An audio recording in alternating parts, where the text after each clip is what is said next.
Modi is BJP, BJP is Modi. की राजनीतिक में जात पात, भाई भतीजावाद, खानदानवाद, वंशवाद और धर्मवाद से घिरा हुआ है। अपराधियों की तरजीह दी जा रही है। लक्ष्मीकांत प्यारेलाल के सामने न जात है, न प्रजात है, न धर्म है। यहाँ पर अपना काम बनता, खनता में जाए जनता। ड्राइवर बेटा खलासी, गाड़ी का नंबर 550। 77 से राजनीति में प्रवेश किए हैं। नमस्कार, आप देख रहे हैं तीसरा पक्ष न्यूज नेटवर्क। अभी चाय की दुकान पर हमको एक चाचा जी मिल गए हैं। यादव जी जो पुराने पॉलिटिशियन हैं, चुनाव नहीं जीतने का इनको मलाल है।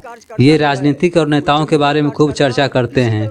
आइए हम इनसे जानने का प्रयास करते हैं कि बिहार और पूरे देश की राजनीति को ये कितना समझते हैं। सर, अपना पहले परिचय बताइए।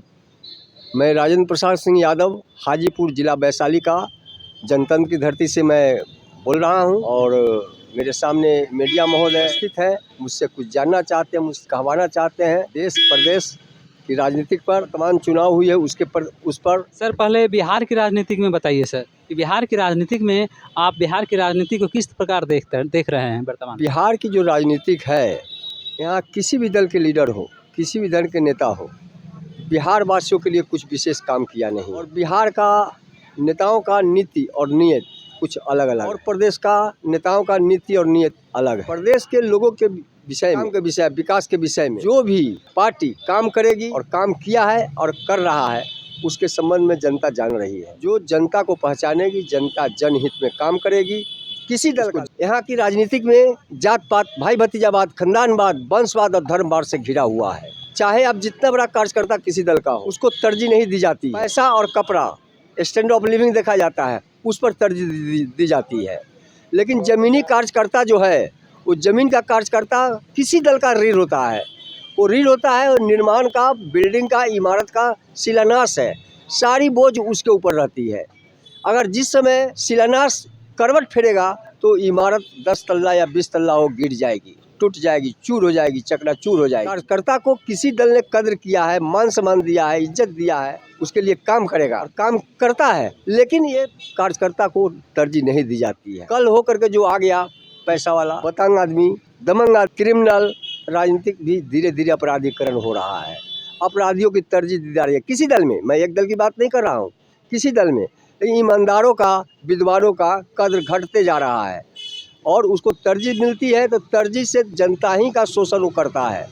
जनता का रातों रात लाखपति करोड़पति बन गया है, उसको पहले तरजीह मिलता है और घर से बुला करके उसको टिकट भी दिया जाता है दल में। कार्यकर्ता चाहे जितना अच्छा हो, जितना लेबोरियस हो, जितना आप दल के लिए कुछ किया हो, आपकी तरजीह पर नहीं मिलेगी। जबकि लक्ष्मीकांत प्यारेलाल का जूता आपके पास नहीं है तो लक्ष्मीकांत प्यारेलाल का जूता पहने हुए आइए, जय जयकार कीजिए।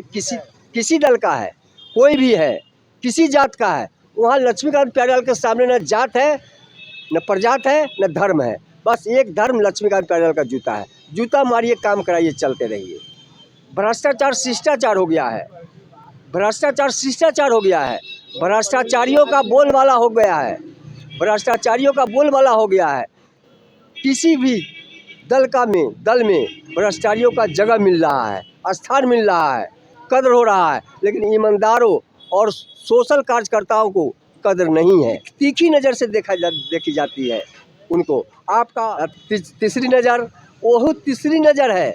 आपका अनिवार्य होगा तीसरी नज़र खोले हैं, लेकिन तीसरी नज़र पहले से है। यहाँ पर अपना काम बनता, खनता में जाए जनता। नेता मालो माल, जनता कंगाल। बाप ड्राइवर, बेटा खलासी, गाड़ी का नंबर 585। आज हम बुढ़ा गए, हम 77 से राजनीति में प्रवेश किए हैं। मेरे पास ब्लैक मनी नहीं था। पूछने वाले भी, कई पत्रकार भी मुझसे पूछे आपको सदन में होना चाहिए। लेकिन सदन में जाने के लिए क्या की जरूरत है? बायोडाटा की जरूरत है, वहाँ पर पैसे की जरूरत है। करोड़ों रुपया में टिकट खरीदिए, करोड़ों रुपया खर्चा कीजिए, इसके बाद आपको किसी दल को टिकट मिलेगा। इसके बाद आप जाइए क्षेत्र में लड़िए, तो वहाँ पर जाइए और तब चूड़ा, सुराही, सुंदरी, सवाब और कबाब बांटिए। इसके बाद फिर वहाँ से दौड़ते हुए अपने ताजमहल में चले आइए। जो यहाँ ताजमहल राजतंत्र का दूसरा रूप आज का राजनीतिक है। राजतंत्र का दूसरा रूप राजनीतिक है। राजाओं की भेष जो थी, आज पॉलिटिकल लोगों का भेष है। What is this democracy? Democracy is only for show, only for show है। राजाओं की तरह नेता अगर जीत के जाते हैं, हैसियत, औकात, लंबाई, चौड़ाई, ऊंचाई लेकर के एक भिखारी के यहाँ भी हाथ जोड़ते हैं। लेकिन वो हाथ जोड़ करके उसकी लंबाई, चौड़ाई, ऊंचाई जब लेकर जाते हैं, नियर अबाउट 5 करोड़, 5 लाख, 5 लाख लोगों की जब हैसियत जुड़ती है तो जमीन से आसमान छू देगा, उसकी लंबाई जमीन से आसमान छू देगा, उसकी हैसियत जोड़ दी जाए तो बिरला टाटा फेल कर जाएगा। अभी वर्तमान की राजनीति को आप किस रूप में देख रहे हैं? हम किसी के पक्ष में बोलना नहीं चाहते हैं, हम घूर घूर के देखते हैं लोग, हम किसी दल में कुछ बनना भी नहीं चाहते हैं, इसलिए कि हम फ्री रहे हैं। हमको हकीकत जो हो, हकीकत से आप तो वाकिफ होते हैं, हर लोग से मिलते हैं, आप तो वहाँ पहुँचते हैं जहाँ के नहीं पहुँचते, गधे की सवारी वहाँ पहुँचते हैं, मीडिया भाई की आवारी, आप जन जन तक पहुँचते हैं, जन जन की खबर पहुँचाते हैं। आप चौथा स्तंभ है डेमोक्रेसी का। डेमोक्रेसी में अगर आवाज़ वास्तुता अगर पहुँचाने वाला अगर है तो मीडिया है, जिसका कोई सवारी नहीं, कोई वेतन नहीं, कोई नहीं, कोई कुछ नहीं है, जहाँ पहुँचना है वहाँ जाइए। दूर दराज गांव में अभी तक मीडिया बहुत नहीं पहुँच पाई है, लेकिन हकीकत गांव की क्या स्थिति है। भारत गांव का देश है, भारत गांव का देश है, भारत किसान का देश है, एक किसान प्रधान देश है, लेकिन आज तक 77 वर्षगांठ बना रहे हैं मेरे देश के नेता। आप उनसे गौर तलब की बात है, आप उनका गजट 77 वर्षों का उठा कर देखिए, चाहे सत्ता में जो रहा हो, वो आप जानते हैं जो कौन रहा है।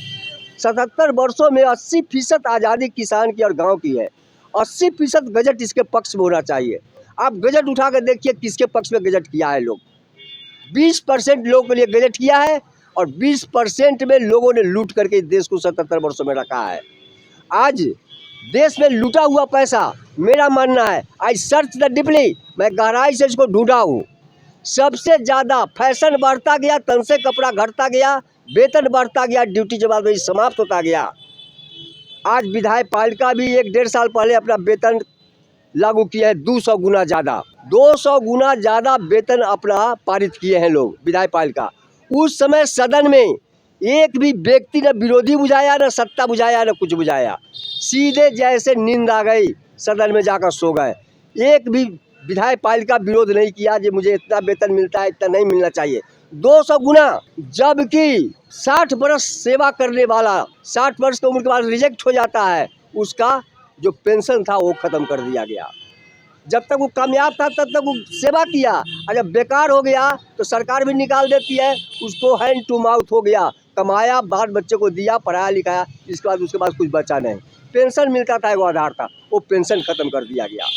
लेकिन अपना वेतन 200 गुना बढ़ाए लोग। एक भी विधायक किसी दल का विरोध नहीं किया। क्या ये राजनीतिक है? क्या ईमानदारी है? ये डेमोक्रेसी है? ये प्रजातंत्र नहीं है, ये लोकतंत्र नहीं, लोकतंत्र नहीं है, ये शो है। लोकतंत्र की बातें करेंगे, कागज पर लोकतंत्र की बात करेंगे, लेकिन राजतंत्र का ही काम करेंगे या करते हैं लोग। सर, बिहार में इंडिया रहेगा या एनडीए? अभी वर्तमान में कुछ कहा नहीं जा सकता है। अभी वर्तमान में मोदी जी का जो कार्यक्रम है, देश नहीं विदेश में भी प्रचलन लहराया है। इन्होंने देश का नाम रोशन किया है, देश का नाम जो है इन्होंने आगे बढ़ाया है। सारे विश्व के लोग अब भारत की ओर देख रहे हैं, सारे लोग भारत की ओर देख रहे हैं, लेकिन Modi is BJP, BJP is Modi. इस मोदी की तरह हर लोग को बनना पड़ेगा, मोदी के सिद्धांत की तरह हर लोग को सिद्धांत अपना रखना पड़ेगा। Thank you Baba.